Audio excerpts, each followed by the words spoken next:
इस दुनिया में कोई भी ऐसा व्यक्ति नहीं है जिस व्यक्ति के पास थोड़े बहुत कर्ज ना हो, लेकिन इंसान अपने इसी कर्ज को चुकाने के लिए कोई ना कोई तोड़ जरूर निकालता है। लेकिन कुछ व्यक्ति ऐसे होते हैं कि एहसानों तरे इतने दब जाते हैं कि उसी को दूर करने के लिए कुछ ऐसा फैसला ले पड़ते हैं कि जिसकी वजह से उनका हंसता खेलता परिवार भी तबाह हो जाता है।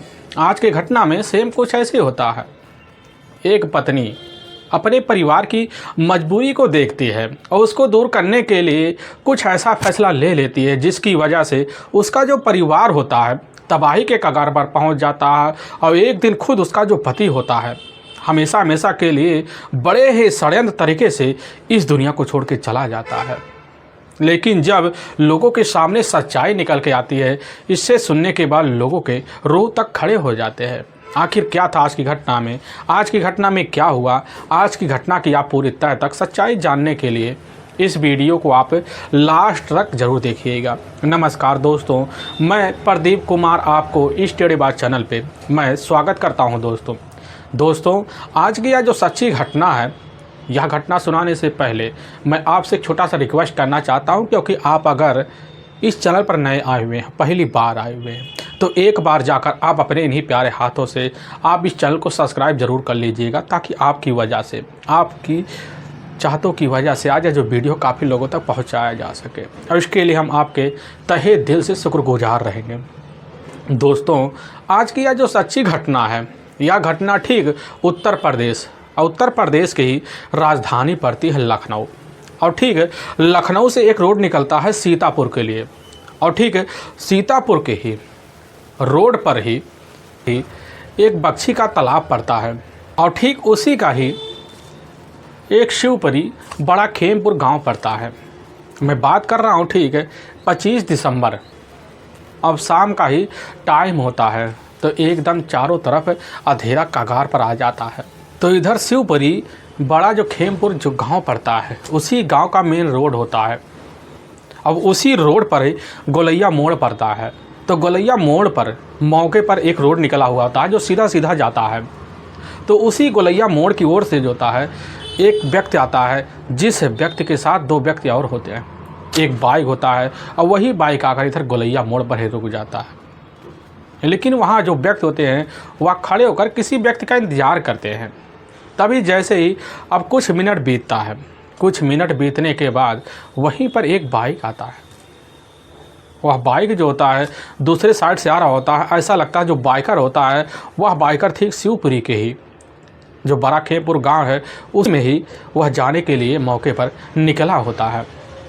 लेकिन जैसे ही इधर तीनों व्यक्तियों के पास एक बाइकर वाला पहुंचता है, तो उसी में से एक व्यक्ति बाहर निकलता है तो हाथ देता है।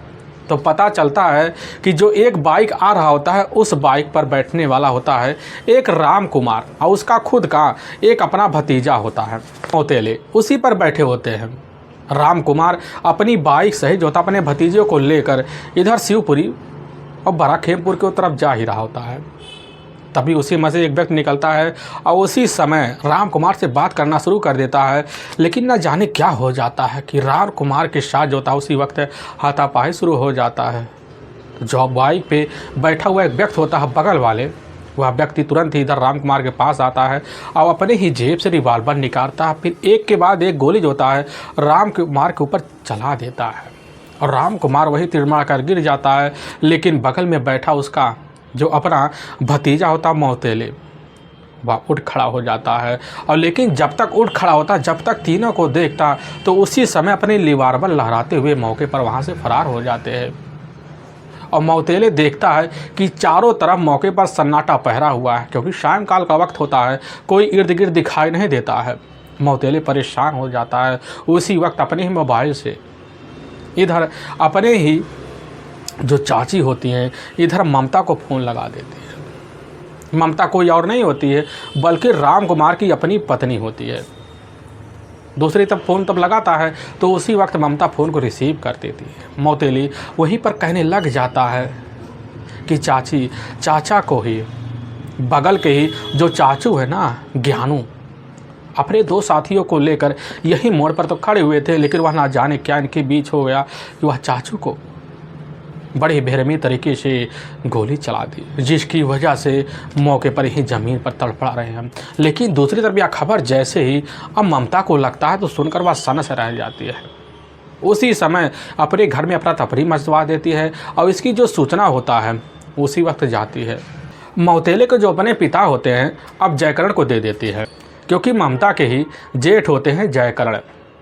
लेकिन जयकरण अब जैसी खबर पाते हैं उसी वक्त जाकर अब ममता के दोनों देवरों को खबर दे देते हैं। अब दोनों देवर जैसी खबर पाते ममता को अपने साथ लेते हैं और साथ लेने के बाद और सही में वहीं आकर भाई गोरैया जो मोड़ पड़ता है वहीं आकर खड़े हो जाते हैं। लेकिन देखते हैं तब तक तो वहाँ भीड़ लग चुका होता है। अब जयकरण उसी वक्त जब करीब पहुँचता है तो राम कुमार को देखता वह भी एकदम चीख पड़ता है। लेकिन देखते हैं कि शरीर में कुछ हलचल तो है राम कुमार के।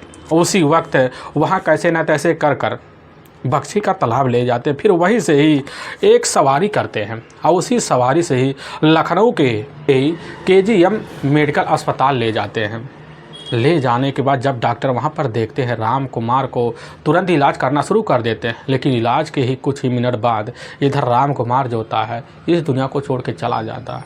लेकिन इसकी जानकारी जब ममता को लगता है तो ममता वहीं चीख चिल्लाना शुरू कर देती है। अब जयकरण भी वहीं चीख चिल्लाने लग जाते हैं। पूरे अस्पताल में अफरा-तफरी मच जाती है। लेकिन जब डॉक्टर देखते हैं मामला काफ़ी गंभीर है तो उसी समय इसकी जो सूचना होता है अपने नज़दीकी जो थाना पड़ता है बक्शी का तालाब, अब उसी थाने में भेजवा देते हैं। अब वहाँ के जो थाना प्रभारी होते हैं अब ब्रजेश कुमार सिंह जैसी खबर पाते हैं तो अपनी दल बल टीम को लेते हैं और लेने के बाद ठीक है जिस डॉक्टर के द्वारा फ़ोन किया था जिस अस्पताल में तुरंत ही अपनी टीम को लेते हैं। लेने के बाद उसी अस्पताल में पहुँच जाते हैं।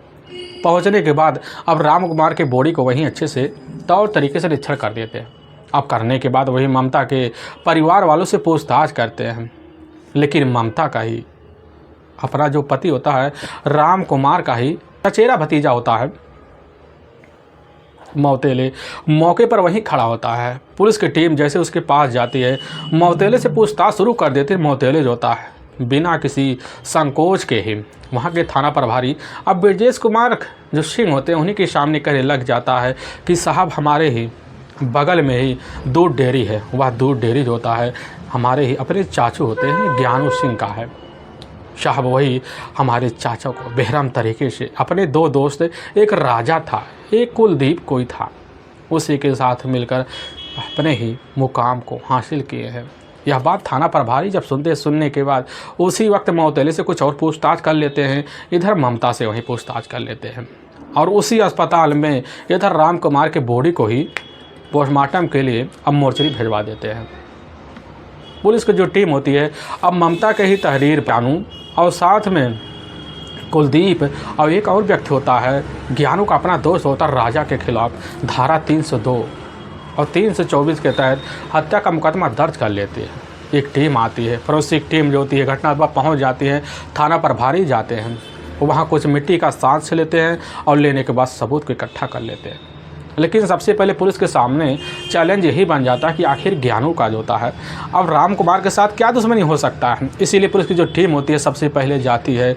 जाने के बाद अब राम कुमार के ही कुछ हितकारी होते हैं पुलिस की टीम उनसे पूछताछ करती है। लेकिन जब पूछताछ किया जाता है तो ममता के बारे में कुछ ऐसी चौंकाने वाली रहस्य निकल के आ जाता है जिसकी वजह से पुलिस जो शंका होता है सीधा का सीधा जाकर इधर राम कुमार की जो अपनी पत्नी होती है अब ममता के ऊपर टिक जाता है। इसीलिए पुलिस की जो टीम होती है इधर बिना टाइम गंवाए सबसे पहले ममता का मोबाइल नंबर निकलवा लेती है। और जब CDR डिटेल निकल के आ जाता है तो उसी से पुलिस के सामने पूरी तरह से साफ हो जाता है कि बस करो। घटना के दिन जो होता है इधर ममता और ज्ञानू के बीच लगभग कई बार फ़ोन पर बात हुए थे। और इससे पहले जब पूरा बैकग्राउंड देखा जाता है ममता के मोबाइल नंबर का तो पता चलता ममता के मोबाइल नंबर पर आए दिन ज्ञानू के द्वारा कॉल किए जाते थे और यह कॉल जो होता है लगभग 5 से 10 मिनट जरूर चला करते थे। पुलिस का जो शंका होता है अब इधर ज्ञानू और साथ में ममता को ऊपर टिक जाता है। लेकिन पुलिस की टीम जब खबरियों के द्वारा और जानकारी जुटाती पता चलता है कि ठीक अभी कुछ ही सप्ताह पहले ज्ञानू जो होता राम कुमार के ऊपर कुछ दबंग व्यक्तियों के साथ जो होता है राम कुमार के ऊपर एकाएक हत्या करवाने का प्रयास करवा चुका है, जिसकी वजह से यह केस पुलिस तक पहुंची हुई थी। लेकिन पुलिस को जब भनक लगती है पुलिस की टीम और एक्शन में आ जाती है और उसी वक्त एक चाल चलती है और ठीक दूसरे दिन ही जब इधर पूरी तरह से दाह संस्कार जो होता राम कुमार का घर परिवार वाले कर देते हैं तो रात का वही लगभग 9 बजे के आसपास टाइम होता। थाना प्रभारी अब ब्रजेश कुमार सिंह जो होते हैं अपनी टीम को लेकर अब इधर पहुंच जाते हैं ममता के घर। ममता वहीं होती है, लेकिन ममता के सामने एक पासा फेंक देते हैं कि आखिर ज्ञानू क्या यहाँ पर आया हुआ था। पुलिस की बात जब यह सुनती है तो ममता जो थी एक बार शक पका जाती है, कहने लग जाती है कि साहब ज्ञानू यहाँ पर क्यों आएगा। लेकिन पुलिस को पता होता ज्ञानू और साथ में ममता के बीच पहले से क्या चल रहा था और क्या चला है और क्या इनके बीच क्या हुआ है। लेकिन पुलिस की टीम जो होती है ममता को आभास नहीं होना देना चाहती थी कि आखिर पुलिस की टीम ममता के ऊपर शंका जता चुकी है।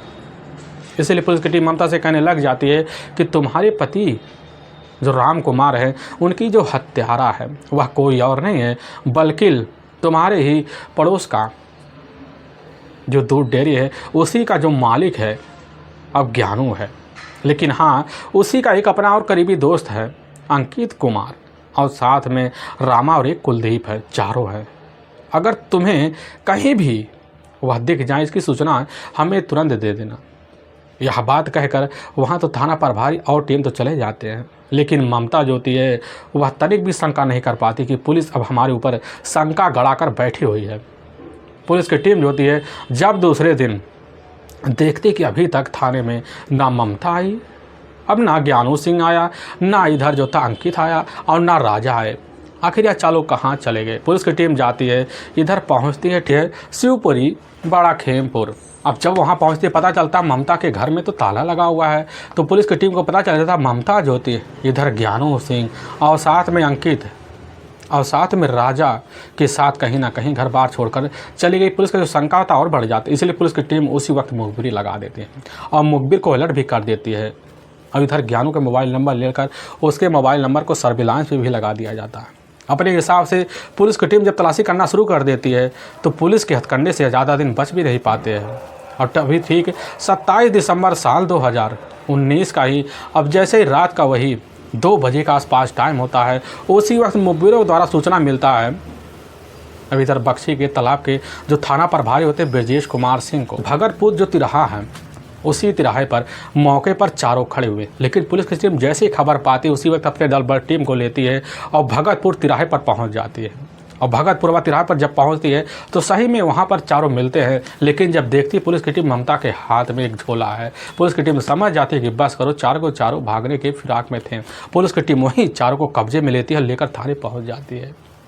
लेकिन जब पहुंचती है तो पहले ममता से पुलिस की टीम जब पूछताछ करती है तो ममता यही कहती है कि साहब आप हमको बार बार क्यों अपने शक की निगाह में डाल रहे हैं। पुलिस की टीम समझ जाती है कि बस करो, ममता झूठ बोलने वाली। पुलिस की टीम उसी वक्त ममता के सामने ज्ञान सिंह और साथ में ममता के मोबाइल नंबर का पूरा CDR डिटेल निकाल के रख देती है। और जब रखती है पुलिस की टीम के सामने ममता पूरी तरह से टूट सा जाती है। लेकिन पुलिस के सामने जब चारों मिलकर जो कहानी और जो दर्द भरी दास्तां बयां करती सुनने के बाद लोगों का जो कलेजा होता है वह एकदम थर्रास आ जाता है। असल में इसी उत्तर प्रदेश का जो लखनऊ जो राजधानी पड़ती है उसी का जो सीतापुर रोड निकलता है, उसी रोड पर बक्शी का तालाब एक थाना पड़ता है और उसी थाने में ही इधर शिवपुरी बड़ा एक खेमपुर गांव पड़ता है। अब उसी गांव का ही रहने वाला होता है यही राम कुमार। राम कुमार के टोटल अपने 2 छोटे भाई भी होते हैं। राम कुमार घर में सबसे बड़ा भी होता है। राम कुमार के घर में थोड़ी बहुत खेती होती है जिसकी वजह से अपने घर परिवार का खर्चा बर्चा भी तौर तरीके से देख लिया करता था। लेकिन राम कुमार और साथ में उसके पारिवारिक जो खर्चा होता है वह चलाने के राम कुमार जब पढ़ाई पूरी कर लेता है तो मेहनत मजदूरी भी करना शुरू कर दी, जिसकी वजह से अपने दोनों भाइयों और साथ में अपने माता पिता का खर्चा तौर तरीके से चला लिया करता था। लेकिन परिवार वाले जब देखते हैं कि राम कुमार अब खुद अपने पैरों पर खड़ा हो चुका, ठीक 15 साल पहले जो होता है राम कुमार के शादी के लिए इधर भूसा नगर माना इलाका पड़ता है, ठीक उसी का ही एक कुर्सी गांव पड़ता है। उसी गांव के रहने वाले होते हैं राजकुमार। उनकी अपनी बेटी होती है ममता और ममता की जो शादी होती है घर जाकर शिवचरण रावत का जो अपना बेटा होता है अब राम कुमार रावत के साथ हो जाता है। और राम कुमार रावत के साथ शिवचरण जो होता है अपनी खूबसूरत तरीके से अपनी ज़िंदगी बिताने लग जाता है।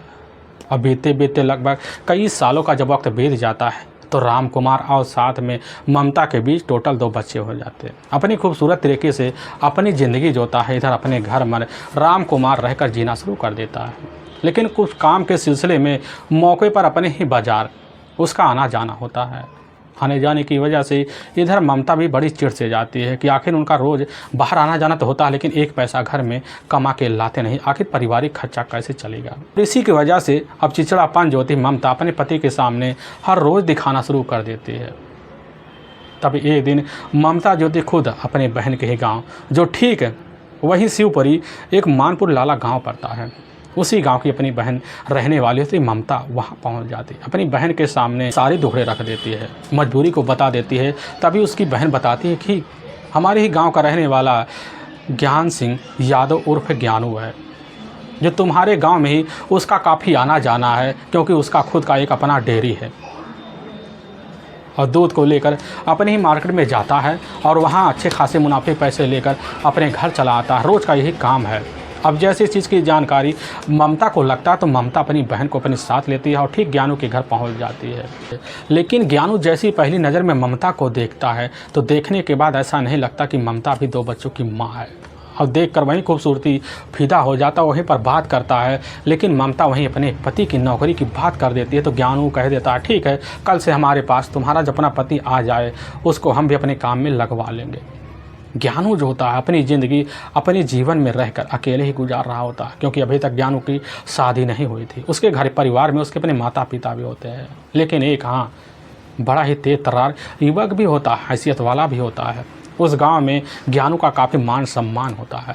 लेकिन जैसी ममता खबर पाती है तो अपने पति को दूसरे दिन इधर ज्ञानू के पास भेज देती है और ज्ञानू जो होता है काम पर अब रख लेता है। और राम कुमार जो होता है काम के सिलसिले में कभी बाहर कभी दूसरे गांव में दूध लेने के लिए उसका आना जाना हो जाता है और शाम तक अपने घर ज़रूर पहुंच जाया करता था। और राम कुमार का रोज़ का यही दिनचर्या हो जाता है।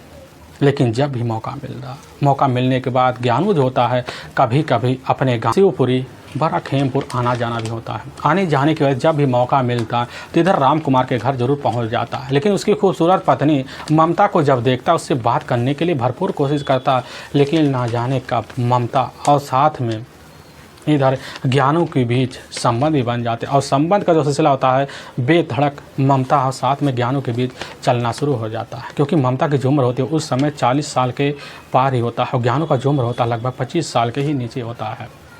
बिना उम्र देखे दाखे दोनों के बीच अनैतिक संबंध पनपना शुरू हो जाता है और जब चलने लग जाता बेखौफ अपनी ज़िंदगी बेहतर तरीके से ममता और इधर ज्ञानू के साथ बिताने लग जाती है। लेकिन ममता को भी लगने लग जाता है कभी हमारे अगर पड़ोसी को हमारी इस चीज़ की जानकारी लगी तो हमारे लिए मुसीबतों का पहाड़ टूट पड़ेगा। तो ममता जो थी खुद ज्ञानू को एक राय मशवरा देती है, कहने लग जाते कि पड़ोस में एक खंडहर मकान पड़ा है, उसी मकान में तुम जो होता है आकर खुद का अपना ही डेयरी का एक बढ़िया सा फैक्ट्री खोल दो, डेयरी का जो मालिकाना हक है हमारे पति को करवा दो और उसमें जाकर हम जब भी मौका मिलेगा तो अपने पति के साथ उनके साथ काम में हार जरूर बटाएंगे। जब यह बात सुनता है ज्ञानू समझ जाता कि आखिर हमारी प्रेमिका ममता चाहती क्या है और उसकी बात मान लेती है और जाने के बाद अपने ही गांव पहुंचता है। पहुंचने के बाद अपना ही एक करीबी उसका दोस्त होता है अंकित कुमार यादव, उसी से बात करता है कि खंडहर जो मकान होता है उसी का होता है। और जब बात करता था उसी समय अंकित तैयार हो जाता है और जाकर इधर उसी का परमिशन लेकर उसी खंडहर मकान में दूध डेयरी का एक बढ़िया सा फैक्ट्री खोल देता है और वहाँ पर चलाने लग जाता है और उसका जो मालिकाना हक राम कुमार को दे देता। और राम कुमार जो होता जब डेयरी का मालिकाना हक पा जाता है तो उसको भी लगने लगता है कि आखिर ज्ञानू का हमारे लिए कितनी तरीके से जिम्मेदारियां बनी हुई है। अपनी जिम्मेदारी को समझते हुए इधर राम कुमार जो होता अपनी ज़िंदगी जीने लग जाता है। लेकिन राम कुमार जब कभी भी बाहर चला जाता दूध लेने के लिए तो इधर ज्ञानू पता पा जाता, पहुंचता उसी दूध की फैक्ट्री में, वहीं रहता, फ़ोन करके इधर ममता को बुला लेता, फिर वहीं दोनों संबंध बनाते और संबंध का जो सिलसिला होता है या बेधड़क ज्ञानू और साथ में ममता के बीच उसी दूध की फैक्ट्री में चलने लग जाता है। ममता को लगने लग जाता है कि अब हमारे जो खर्चे हैं या खर्चे सिर्फ इधर ज्ञानू की वजह से चल रहे हैं, क्योंकि ममता ज्ञानू से काफ़ी ज़्यादा कर्ज इधर ज्ञानू से ले रखी थी और उसी कर्ज को चुकाने के लिए हमेशा अपने आप को तैयार खड़ी कर देती।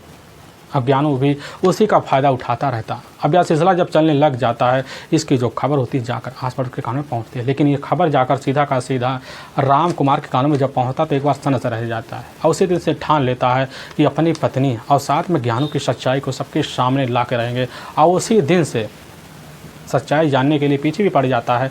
तभी एक दिन खुद वह बहाना मार के तो बाहर निकलता है, लेकिन रास्ते में से वापस लौट जाता है तो पता चलता है उसकी जो पत्नी होती है अपने घर में नहीं है, बच्चे बाहर खेल रहे होते हैं। समझ जाता कि हमारी पत्नी कहाँ है, तो वह समझ जाता कि बस करो, बगल ही जो दूध की फैक्ट्री है उसी में होगी। और जब पहुँचता देखता दरवाज़ा खुला, अंदर जाता, अपनी पत्नी और साथ में अपने करीबी दोस्त इधर ज्ञान को देखता है, सस्तन से रह जाता है, क्योंकि दोनों पति पत्नी के रिश्ते की तरह वहीं बंधे पड़े होते हैं। और देख कर वहाँ तो बिना कुछ कहे वापस चला जाता है। लेकिन जब शाम का टाइम होता, खाना खाते वक्त अपनी पत्नी से इस बारे में जब जिक्र करता है तो उसकी जो पत्नी होती है पहले दो तक बातें करती है, लेकिन जैसे ही कड़ाई दिखाता तो वह टूट जाती है और कबूल कर लेती है। करने के बाद जो अपनी पत्नी के ऊपर उन्हें पाबंदी भी लगा देता है और उसी दिन से अपनी पत्नी को जो होता है उस डेयरी पर जाना मना करवा देता है, खुद वह नौकरी छोड़ देता है। लेकिन जब ज्ञान को पता चलता है कि आखिर यहाँ आना दोनों क्यों छोड़ दिए, जान पाता सन सा रह जाता है। और उसी दिन से ज्ञान और साथ में राम कुमार के बीच पहले की जो दोस्ती होती है वह दुश्मनी बदल जाती है। बदलने की वजह से आए दिन इधर राम कुमार और साथ में ज्ञान के बीच झगड़े तकरार शुरू हो जाते। यह सिलसिला चलते चलते जैसे ही अब 5 दिन का वक्त बीतता है तो इधर ना ममता को बिन ज्ञानी की ज़िंदगी खूबसूरत लगती और ना ज्ञानू को इधर ममता के बिना अपनी ज़िंदगी खूबसूरत लगती है। दोनों मिलने के लिए बेकरारी और बढ़ाना शुरू कर देते। लेकिन जब ममता थोड़ी बहुत मौका पाती है, मौका पाने के बाद ज्ञानू से मिलने के लिए चोरी छुपे फैक्ट्री में पहुंच जाती है। लेकिन ममता को यह तरीका अच्छा नहीं लगता। अपने पति के सामने आते कहने लग जाती है कि आखिर ज्ञानू का हमारे ऊपर कितना कर्जा है, वह कर्जा कब उतरेगा हमें भी जाने पड़ेगा। अपनी पति से काफ़ी झगड़े तकरार करती है। उसका जो अपना पति होता है हर बार यही कहता वहाँ नहीं जाना है, लेकिन ममता जो होती है उसको तो अपने पति से मतलब नहीं होता है, क्योंकि वह सिर्फ आशिक के ऊपर अपनी सारी कुर्बानी दे चुकी होती है और आशिक से मिलने के लिए कोई ना कोई तोड़ जरूर निकालती है। और उसी के तहत वह दोबारा उस फैक्ट्री में जाना शुरू कर देती है। दोबारा दोनों अपने रिश्तों को अंजाम देना शुरू कर देते हैं। लेकिन जब ममता को लगने लग जाता कि हमारा पति हमारे प्यार में अड़ंगा बन रहा है तो इधर जो होता ज्ञान काफ़ी परेशान हो जाता है, क्योंकि वजह से ज्ञान को लगने लगता है कि राम कुमार की वजह से हमारे सारे धंधे चौपट हो रहे हैं। तभी एक दिन कुछ अज्ञात व्यक्तियों को लेता है और एकाएक राम कुमार के ऊपर हमला करवा देता है। राम कुमार समझ जाता कि ज्ञानू का हाथ है, तुरंत अपनी पत्नी को अपने बहकाव में लेकर थाने में जाता है और उसी के ऊपर मुकदमा दर्ज करवा देता है। ज्ञानू गिरफ्तार तो होता है, लेकिन जब छूटता है तुरंत सीधा का सीधा राम के ऊपर भनना चाहता है और उसी समय ठान लेता है कि हमेशा हमेशा के लिए अब राम कुमार को ठिकाने लगाना पड़ेगा। समझता था कि ममता के ऊपर हमारे काफ़ी कर्जे हैं और उसी वजह से चाल चलता है। उसी चाल के तहत जो होता है ममता से कहने लग जाता कि ममता तुम्हारे पास जो 20,000 के कर्जे ना, इस वक्त तुम हमें 13,000 रुपये दे दो। ममता सुनती कहने लग जाती क्या बात है, क्यों चाहिए अभी। वह कह देता है कि हमें तुम्हारे पति को तुम्हारे रास्ते से ठिकाने लगाना, और जब ठिकाने लग जाएगा तो हम तुमसे जाकर तौर तरीके से शादी करेंगे, तुम्हारे बच्चों को अपना लेंगे। यह बात जब सुनती है ममता तो वहीं ज्ञानू की बात सुनकर बड़ी खुश हो जाती है। कहने लग जाती है कि ठीक है हम तुम्हारे लिए कल 13,000 का व्यवस्था करा देंगे। अब जैसे दूसरे दिन का टाइम होता है ममता कैसे ना तैसे कर 13,000 की व्यवस्था करती है और ले जाकर ज्ञानू के हाथ में पकड़ा देती है। और ज्ञानू जाता है अपने ही करीबी जो दोस्त होता है अंकित कुमार यादव के पास जाता है। जाने के बाद अपने पूरे प्लान की जानकारी तौर तरीके से अंकित कुमार यादव को दे देता है। अंकित जब खबर पाता है उसके हाथ से 13,000 रुपये ले लेता है। कहने लग जाता है कि ठीक है तुम्हारा काम हम कैसे न कैसे अब करवा देंगे। लेकिन अंकित इस काम के लिए 2 खूंखार अपराधी ढूंढता। तभी पता चलता कि इसी इलाके के रहने वाले एक राजा है एक कुलदीप है। दोनों से जाकर मिलता है। जैसे आप बात सुनते हैं दोनों तो तैयार भी हो जाते हैं राम कुमार को रास्ते से ठिकाने लगाने के लिए। और तभी इधर अब ज्ञानू और साथ में ममता दोनों तौर तरीके से सही समय का इंतज़ार भी करते हैं। और तभी ठीक है अब जैसे ही 8 अक्टूबर साल 2019 का ही शाम का टाइम होता है, उसी वक्त लखनऊ से मौके पर राम कुमार अपने ही जो भतीजा होता है मोतले को बाइक पे बैठाकर अब लौट ही रहा था। लेकिन जैसे ही बाइक लेकर गोलैया मोड़ पर पहुंचता है तो देखता कि वहीं पर इधर राजा और कुलदीप और साथ में वहीं पर ज्ञानू खड़ा है। लेकिन ज्ञानू जैसे ही राम कुमार को देखता हाथ देता है, लेकिन मौके पर उसके बगल में कुलदीप होता है। कुलदीप अपने जेब से रिवॉल्वर निकालता है। उसी रिवॉल्वर से राम कुमार के ऊपर एक के बाद एक गोली चला, जिसकी वजह से वहीं तड़पड़ाते हुए ज़मीन पकड़ लेता है। लेकिन तीनों वहीं से फरार हो जाते हैं। लेकिन वाकई में दोस्तों, पुलिस के सामने जब यह सच्चाई निकल कर खुद इधर ज्ञान सिंह के तहरीर पर आता, पुलिस की जो टीम होती है इधर जाती है एक टीम, ममता को अपनी कस्टडी में होती है। ममता के ही तहरीर पर इधर कुलदीप यादव और साथ में रामा और साथ में अंकित कुमार यादव को अपनी कस्टडी में लेकर पुलिस की जो टीम होती है इधर पांचों को ले जाकर वहां के ही कोर्ट में पेश करती है। तो कोर्ट में इन पांचों के ऊपर काफ़ी गंभीर धारा में मुकदमा दर्ज करके ले जाकर हमेशा हमेशा के लिए जेल के सलाखों के पीछे डाल देती है। दोस्तों, हमें इस घटना का सुनाने का जो उद्देश्य है किसी के दिल को ठेस पहुंचाना नहीं है, बल्कि आपको यह बताना है कि आप जहां भी रहें आप सावधान और सतर्क जरूर रहें। दोस्तों फिर मिलेंगे एक नई वीडियो के साथ। तब तक के लिए जय हिंद और जय भारत।